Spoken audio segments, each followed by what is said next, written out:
Hello, good morning, नमस्कार। My self doctor Isha और आज हम बात करेंगे फर्टिलिटी एंड आयुर्वेदा के बारे में।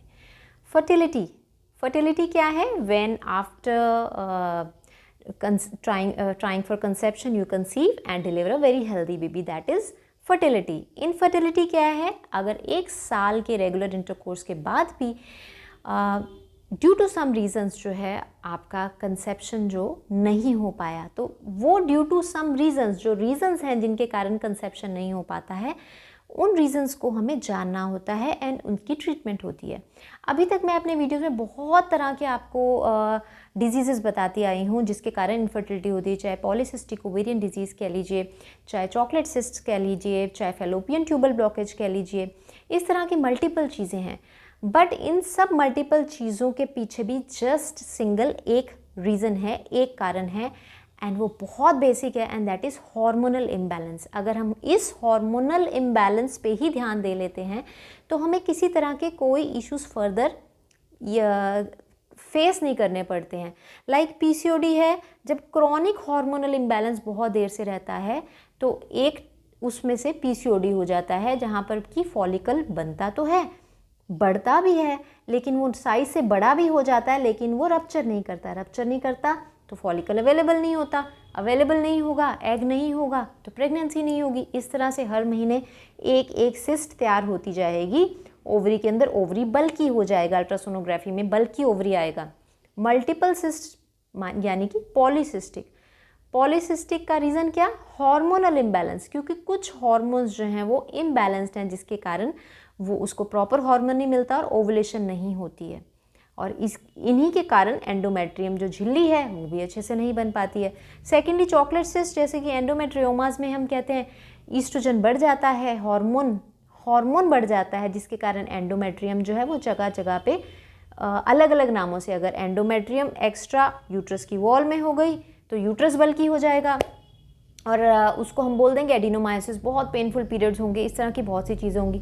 अगर एंडोमेट्रियल इम्प्लांट जो है वो ओवरी के अंदर होने लगे तो ओवरी में चॉकलेट सिस्ट हो जाएगी, जिसका साइज़ भी बड़ा हो जाएगा, 2 to 5 सेंटीमीटर, सम केसेस हमारे पास ऐसे 10 सेंटीमीटर, कुछ केसेस में 13 सेंटीमीटर, तो इसके साइज़ जो है वो बहुत ज़्यादा बढ़ जाते हैं। तो इसको हमें स्लोली एंड ग्रेजुअली क्या करना होता है? ये भी क्यों होता है? हार्मोन के बढ़ जाने से, ईस्ट्रोजन के बढ़ जाने, हार्मोन के इम्बैलेंस से क्या हो रहा है? एंडोमेट्रियोसिस। हार्मोन के इम्बैलेंस से एडिनोमायोसिस, हार्मोन के इम्बैलेंस से पीसीओडी। तो हार्मोन के इम्बैलेंस अगर हम नहीं होने देंगे तो इनफर्टिलिटी के इशू को हम एड्रेस कर सकते हैं। इनफर्टिलिटी के इशू के अंदर सबसे पहली बेसिक चीज़ है हार्मोन्स का इम्बैलेंस को हम देख पाएँ कि हार्मोन का इम्बैलेंस कैसा है। तो इसकी इन्वेस्टिगेशन के लिए बहुत तरह के जस्ट एक ब्लड इन्वेस्टिगेशन होता है, जिसके साथ आपको हार्मोन्स का प्रॉपर पता लग जाता है कि कितना हार्मोन्स है। E2, आपका estrogen, luteinizing hormone, follicle stimulating hormone, progesterones, इस तरह के हार्मोन्स हमें पता लग जाते हैं। एंड अल्ट्रासोनोग्राफी से हमें एग्जैक्ट पता लग जाता है कि उस हार्मोन्स का हमारे फिजिकल रिप्रोडक्टिव सिस्टम पे क्या असर पड़ा है। यूट्रस बल्की हो गया है कि ओवरीज बल्की हो गए हैं, या कुछ केसेस में एंडोमेट्रियल इम्प्लांट्स जो है फैलोपियन ट्यूब में हो जाते हैं, तो एंडोमेट्रियल इम्प्लांट्स या फैलोपियन ट्यूब को ब्लॉक कर देंगे तो ट्यूबल ब्लॉकेज भी देखने को मिलती है। तो उसमें हम क्या करते हैं? फैलोपियन ट्यूबल ब्लॉकेज में, उन केसेस में हमें ऑटोफेगी के मैकेनिज्म को कुछ हर्बो मिनरल कॉम्बिनेशन देते हैं, जिससे ऑटोफेगी का मैकेनिज्म जो है वो बढ़ता है, बॉडी अपने आप सेल्फ हीट करती है उन एंडोमेट्रियल इम्प्लांट्स को, और नए एंडोमेट्रियल इम्प्लांट्स ना हो जाएं उसके लिए क्या होता है? उसके लिए जो ईस्ट्रोजन हार्मोन है उसको बैलेंस करना पड़ता है। तो बेसिक इन सब चीज़ों में से क्या निकल के आता है कि हमें अपने हार्मोन्स को बैलेंस रखना है।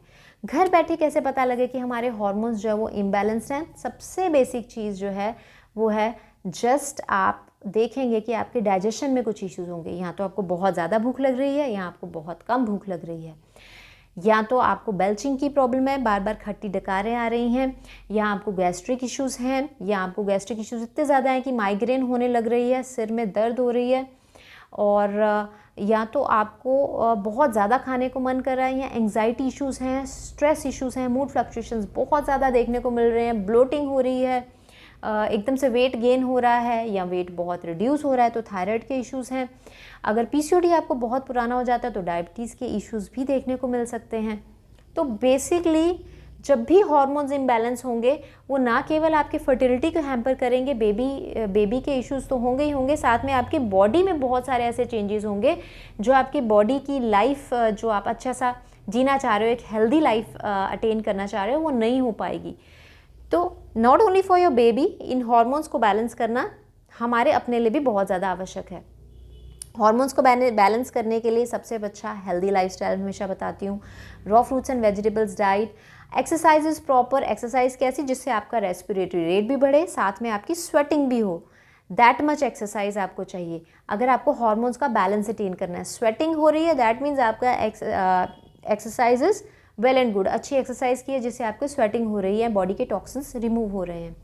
अब बात आती है अगर आपका हार्मोन इम्बैलेंस क्रॉनिक है, जब हार्मोन इम्बैलेंस स्टार्टिंग स्टेज पे हम उसको लाइफस्टाइल और एक्सरसाइजेस से डेफिनेटली ठीक कर सकते हैं, बट अगर हार्मोनल इम्बैलेंसेस बहुत क्रॉनिक हो चुका, बहुत देर से डाइजेस्टिव इश्यूज आ रहे थे, वेट गेन हो रहा था, बहुत कुछ हो रहा था, और अब अल्ट्रासोनोग्राफी में इतना बड़ा सिस्ट आ गया है, चॉकलेट सिस्ट आ गया है, या पीसीओडी आ गया है, या इस तरह के और बहुत सारे इश्यूज आ गए हैं, या समटाइम्स क्या होता है एंडोमेट्रियम की जोन वेस्कुलैरिटी वो उस पर इफ़ेक्ट आ जाता है। इस तरह की बहुत सी ऐसी चीज़ें हैं जो हार्मोन्स को ठीक करने से ठीक हो जाएंगी। अब जब हार्मोन्स के इम्बैलेंस से आपकी फिजिकल बॉडी में सिम्टम्स आ गए, यूट्रस बल्की हो गया, इस तरह की चीज़ें आ गई, तो हमें उसके लिए हर्बल सप्लीमेंट्स लेने पड़ते हैं, हर्बो मिनरल कॉम्बिनेशंस लेने पड़ते हैं। बहुत अच्छे अच्छे हर्ब्स हैं आयुर्वेदा में, almost 3000 to 4000 types of herbs हैं जो फर्टिलिटी को इन्हेंस करते हैं, फर्टिलिटी को अच्छा करते हैं। शतावरी उसमें बहुत अच्छी चीज़ है, वो कोई भी ले सकता है, बट जब इश्यूज बहुत ज़्यादा बढ़ जाते हैं तो सिंगल हर्ब्स जो हैं वो आपको इफेक्ट नहीं देती हैं। अश्वगंधा का बहुत अच्छा इफेक्ट है, आमलकी का बहुत अच्छा इफेक्ट है, अगर ओवुलेशन प्रॉपर नहीं हो रहा तो उस केस में शतावरी भी अच्छा इफेक्ट देती है। देन अगर पीरियड्स पेनफुल है तो रजय प्रवर्तनी वटी बहुत अच्छा इफेक्ट देती है, नष्ट पुष्पांतक रस है वो बहुत अच्छे इफेक्ट्स देते हैं अगर ओवुलेशन प्रॉपर नहीं हो रहा है। थायराइड के इश्यूज़ हैं तो कचनार गुगुल बहुत अच्छा इफेक्ट देता है। तो इस तरह के बहुत सारे हर्ब्स हैं जिनके कॉम्बिनेशन, दशमूल जो है वो भी बहुत अच्छा रिजल्ट देता है, अशोका बहुत अच्छा रिजल्ट देता है ओवुलेशन में। In case fallopian tubal blockage है तो उसमें पुनर्नवा मंडूर बहुत अच्छा रिजल्ट देता है। बट सिर्फ ये चीज़ देखना होता है कि फेलोपियन ट्यूबल ब्लॉकेज है तो वो किस कारण से है, क्या वो एंडोमेट्रियल इम्प्लांट से है या ट्यूबरक्लोसिस भी एक रीज़न है उस कारण से है। उसके अकॉर्डिंगली हमें हर्ब्स वेरी करनी पड़ती हैं, हर्बल कॉम्बिनेशंस वेरी करने पड़ते हैं, कस्टमाइज्ड। इनफर्टिलिटी को ट्रीट करने के लिए सिर्फ एक बेसिक चीज़ याद रखनी होती है, पेशेंट टू पेशेंट हर्ब्स भी वेरी करती हैं, उनके कॉम्बिनेशंस भी वेरी करते हैं एज पर देयर कॉज, जो भी उनका कॉज होता है उनके अकॉर्डिंगली उनका customized there is a diet plan, there is special herbo mineral combinations जो उनको देने होते हैं, एंड रिजल्ट्स बहुत अच्छे मिलते हैं। इवन फेलोपियन ट्यूबल ब्लॉकेज में, चॉकलेट सिस्ट में, सिस्ट जो वो ग्रेस कर जाती हैं, वो श्रिंक करती हैं, and PCOD polycystic ovarian disease जो होता है उसमें तो नई सिस्ट भी नहीं फॉर्म होती हैं, एंड क्योंकि वो वाटर फिल्ड सिस्ट होती हैं उनको तो ड्राई करना वो बहुत ईजी रहता है। बट चीज़ सिर्फ ये याद रखनी है कि आपको खुद से अपना सेल्फ डायग्नोज करना है कि क्या हार्मोनल इश्यूज़ हैं, डाइजेस्टिव इश्यूज़ हैं, स्ट्रेस इश्यूज़ हैं, तो डेफिनेटली हार्मोनल इश्यूज़ हैं ही हैं। एंड जितना जल्दी हो सके उन हार्मोनल इश्यूज़ को अगर आप रिग्रेस कर लेते हैं, उसको एड्रेस कर लेते हैं, उसको और नहीं इम्बैलेंसेस को होने देते, चाहे अपना लाइफस्टाइल चेंज कीजिए, डाइट चेंज कीजिए, और अगर इश्यूज़ उस लेवल तक पहुंच चुके हैं तो फिर उसको आप हर्ब्स के साथ, मिनरल्स के साथ उसको ठीक करते हैं। इन एनी केस हार्मोन्स के इम्बैलेंस को जितनी जल्दी ठीक हो किया जाता है उतनी ही जल्दी हमें अच्छे रिजल्ट्स पॉजिटिव जो है देखने को मिलते हैं। एंड इनफर्टिलिटी एक ऐसी चीज़ नहीं है जिसको आप अपने डिप्रेशन सोच के डिप्रेशन में चले जाएं, रादर उस पर वर्क कीजिए। चीज़ें बहुत छोटी हैं, नाम कई बार आप सुन के डर जाते हैं, एंडोमेट्रियोसिस हो गया, एडिनोमायोसिस हो गया, पॉलीसिस्टिक हो गया, फेलोपियन ट्यूबल ब्लॉकेज हो गई, अब तो कुछ नहीं रह गया, ऐसा नहीं है। चीज़ें सिंपल हैं, अगर उसको रूट कॉज से ट्रीट किया जाए तो जस्ट सबका एक ही रूट कॉज आता है, हार्मोन्स इम्बैलेंस्ड हैं, और सोल्यूशन भी क्या है, उनको बैलेंस करना है। लेकिन कॉम्बिनेशंस सोच के देखने हैं, सोच के यूज़ करने हैं, and patient to patient vary करने हैं। तो इसीलिए ऐसा नहीं है हाँ आयुर्वेदिक ट्रीटमेंट हमने बहुत ज़्यादा लिया, फ़र्क नहीं पड़ा। अगर आप आयुर्वेदिक ट्रीटमेंट भी आपको सोच के लेना है, एक बहुत दिमाग से उसको सोचना पड़ता है कौन से हर्ब्स इस पेशेंट में जाएंगे, कौन से हर्ब्स उस पेशेंट में जाएंगे। तो इन एनी केस पॉजिटिव रहना है एंड अप्रोच को पॉजिटिवली लेके बहुत स्लोली एंड ग्रेजुअली आगे बढ़ना है एंड बेबी, एक हेल्दी बेबी जो हर एक का राइट है, वो हर एक को ज़रूर मिलना चाहिए। अगर कोई डाउट्स, क्वेश्चंस एंड क्वेरीज हैं, आप हमें ज़रूर पूछ सकते हैं। Thank you so much for watching.